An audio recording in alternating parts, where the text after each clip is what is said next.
Be intentional about how you lead. Approach conversations with consideration of your audience and clarity of the outcome you desire.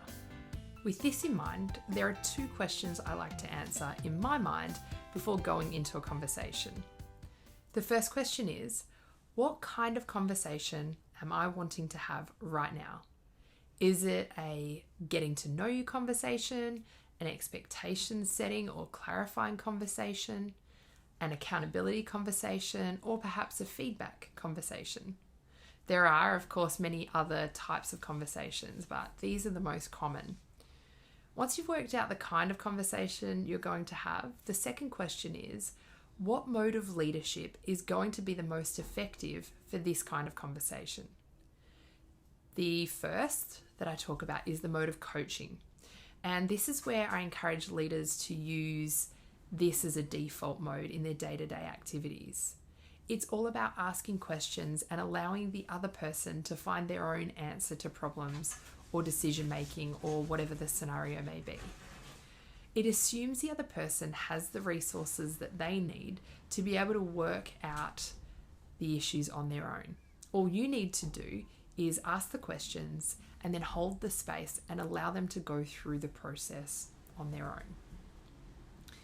The second mode is training, which is what I would encourage leaders to use if the other person doesn't have the skills or knowledge to work through their situation. This mode is about telling, and it can be overused as a way of dealing with issues quickly. The danger of overusing this mode is that you can then build dependency, which will result in them being reliant on you to answer questions and solve problems. And I find that this is what causes exhaustion in a lot of leaders. Not only does it impact your effectiveness, it also diminishes their confidence and trust in themselves to make decisions or form their own judgment. The third mode is mentoring, which is used as an alternative to training. Mentoring is different from coaching in that it is all about telling and showing.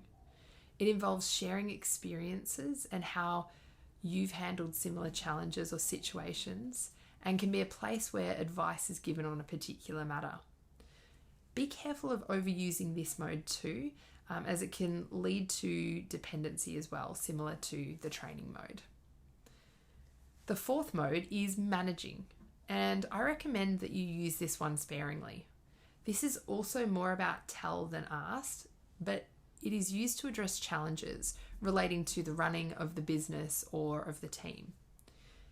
This mode involves communicating expectations around behaviour and performance to ensure that your business operates in line with the strategic direction, vision, and values. Simply put, it's about keeping the lights on and the doors open.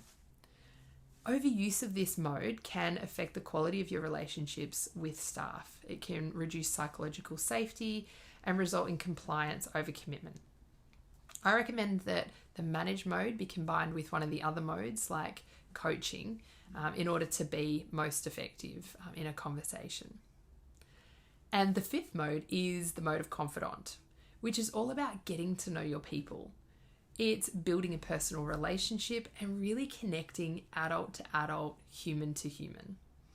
This requires asking and sharing and learning more about who they are, how they think, what drives them, and how you might motivate or develop them through coaching. This is the mode, alongside coaching, that I would use the most often with a team.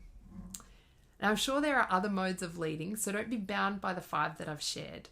The point is to be aware and intentional about how you're approaching conversations and how that will help you to be more effective over the long term, as well as that of your team.